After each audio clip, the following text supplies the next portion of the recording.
Selected works of the Brontë sisters.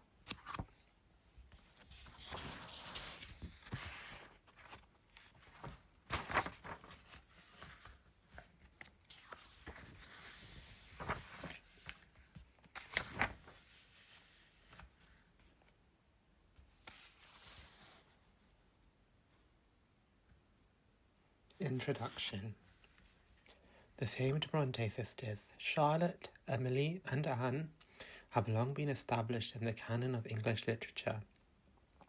This collection brings together their three best-known and most popular works, Charlotte's Jane Eyre, Emily's Wuthering Heights, and Anne's The Tenant of Wildfell Hall, in one volume. The common factor among these enduring works of literature is that, building on the plot of love and marriage that forms the backbone of many 19th century British novels, the Brontes added their own dark, Gothic sensibility, the theme of struggle against social conventions and a budding feminism. Truly appreciating these works thus requires understanding the context in which they were written. In this introduction, we will explore the circumstances of this unique family and how those circumstances contributed to their art. Exactly how unique the Brontes were must be explained in context. From Jane Austen and Mary Shelley to Louisa May Alcott and Emily Dickinson, the 19th century seems to have had no shortage of female writers. So too have we become accustomed to the idea that women write with unique voices, and the woman had become a large and commercially important part of reading public at that time. We must not, however, ignore the reality of Victorian England. Women were considered legal minors, and a woman could not vote, file a lawsuit, open a bank account, earn money, or enter into a contract without her husband's consent. Women were not entitled to the profits from their work, and were actively discouraged from having careers, even careers in the arts. Typical of the time was the British poet laureate Robert Southey's 1837 reply to Charlotte's letter asking for the encouragement in her poetry. Literature cannot be the business of a woman's life, and it ought not to be. The more she is engaged in her proper duties, the less leisure will she have for it, even as an accomplishment and a recreation. It was customary for female writers to publish under male pseudonyms. Thus, Charlotte Brontë became Cora Bell, Emily Alice Bell, and Anne Acton Bell. The story of these intelligent, sensitive, and educated women, how they struggled against their society and its strictures, how the struggle influenced their art and their tragic and untimely deaths, is a tale that is no less gripping than their novels, and one that has been told in numerous books, movies, and even in dance.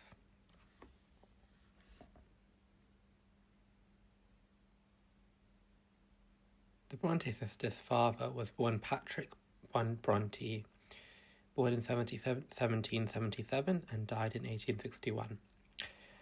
His name was derived from the Gaelic O Bronte in County Down, Ireland. He was the eldest of 10 children in a poor family of farm workers. Patrick was raised Protestant and under the tutelage of a local clergyman. As the story goes, the Reverend Thomas Tye found him reading Milton's Paradise Lost. After he had completed his weaving work, he became a gifted student. Eventually, Patrick won a scholarship to Cambridge University, changed the spelling of his name to the more patrician-sounding Brontë, and became an Anglican priest in 1807.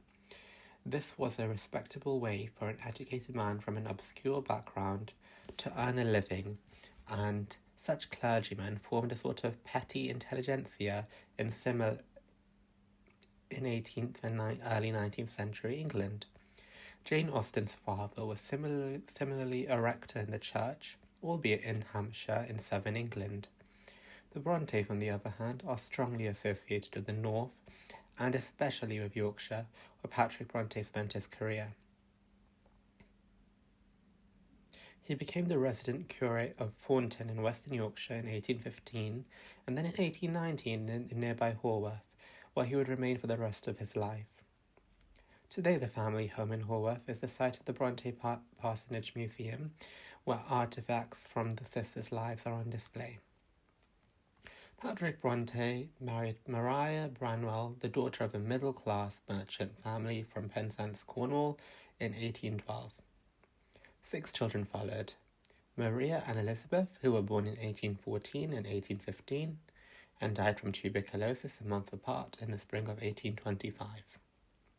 Charlotte, born in 1816, Patrick Branwell, better known as Branwell, born in 1817, Emily, born in 1818, and Anne, the youngest, born in 1820. Maria died of uterine cancer in 1821 at the age of 38, and Patrick would never remarry. Maria's unmarried sister Elizabeth, the children's aunt Branwell, moved into nurse Maria during her illness and stayed after her death to help run the household. After 1824, she was assisted by Tabby Aykroyd, the cook-housekeeper, though Emily took over many of Tabby's duties after Tabby slipped on ice and badly broke her leg in 1836. Tabby, beloved by the children, steeped in local knowledge and a great storyteller, was a strong influence on the girls and a model for Nellie Dean in Wuthering Heights. Though their house was filled with books, the Brontes were far from rich. 4 of the 5 sisters were initially sent on scholarship to the clergy daughters' school in the town of Cowanbridge in nearby Lancashire. Branwell was educated at home by his father.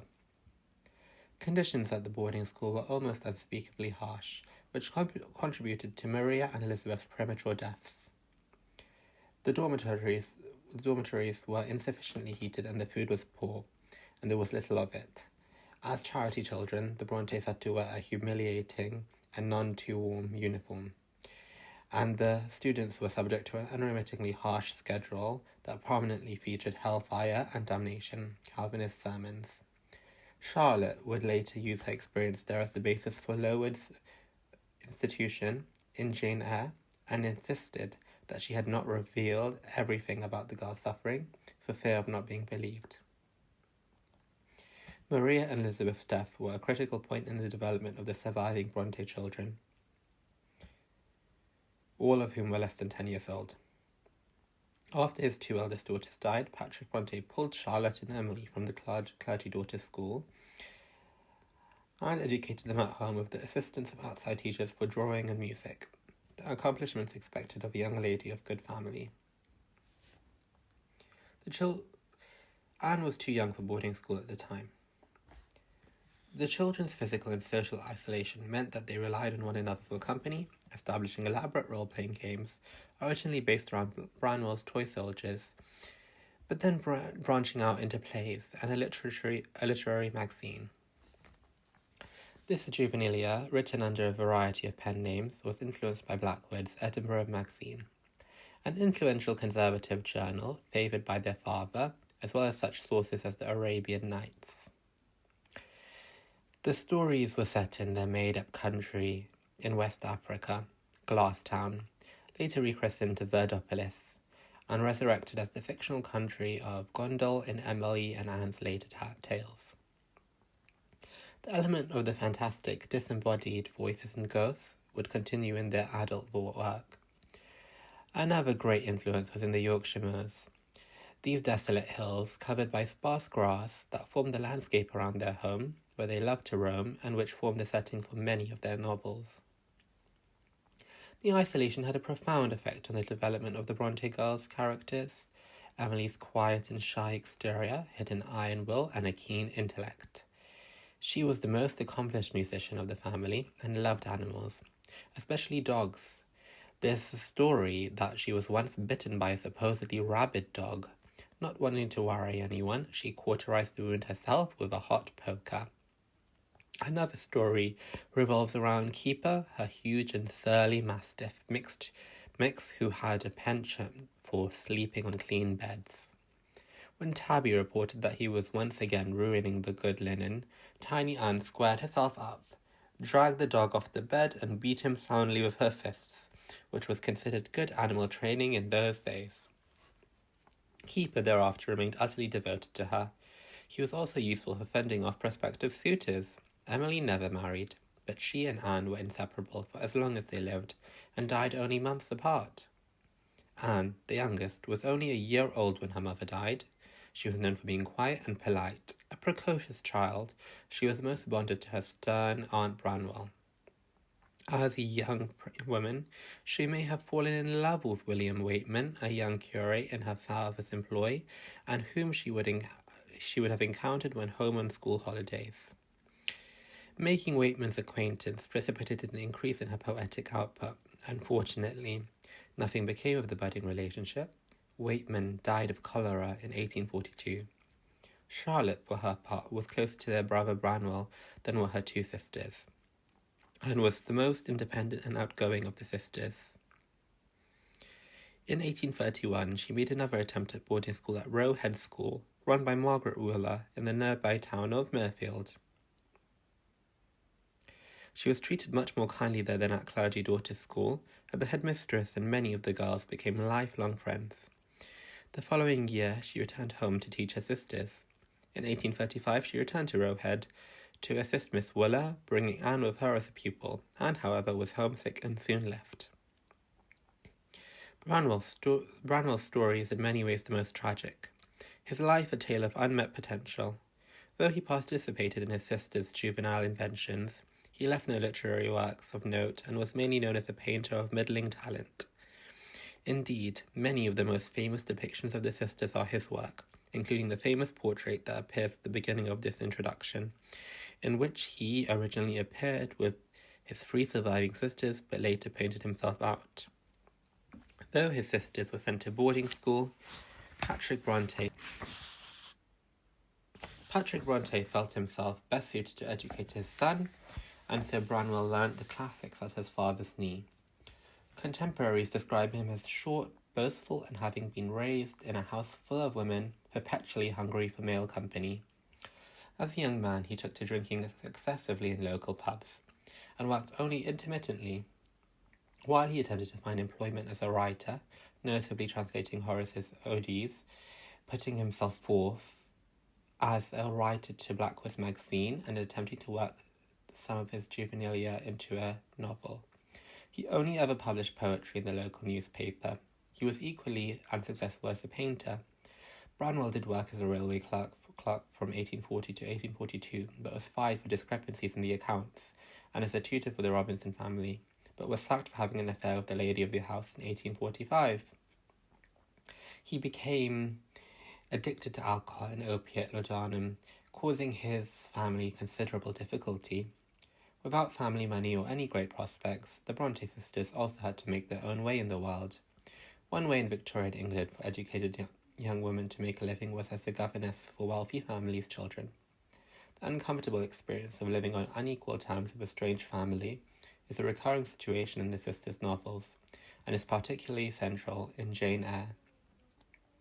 Anne taught the children of the Ingham family in 1839, but could not control them and was dismissed. She then taught the children of Robinson family, somewhat successfully, from 1840 to 1845. Charlotte had scarcely more success in her position as a governess from 1839 to 1841. Her experience, which included one notable incident where a child threw a Bible at her, is mirrored in the opening chapter of Jane Eyre. Emily took a different path. In 1842, at the age of 20, she became a teacher in Halifax, in Western Yorkshire. But her health could not take the demanding schedule, and she left within a year. In 1842, Charlotte and Emily travelled to Brussels to teach at a school run by Constantin Heger. Both, however, were homesick. Emily had difficulty fitting in with foreign customs, and Charlotte additionally seemed to have secretly fallen in love with the married Heger. When their aunt died in 1844, Charlotte and Emily returned to Haworth despite Madame Heger's pleas that they stay. The three sisters, now reunited, attempted to open their own school in their childhood home, but could not attract any students. The sisters would finally make their marks as writers.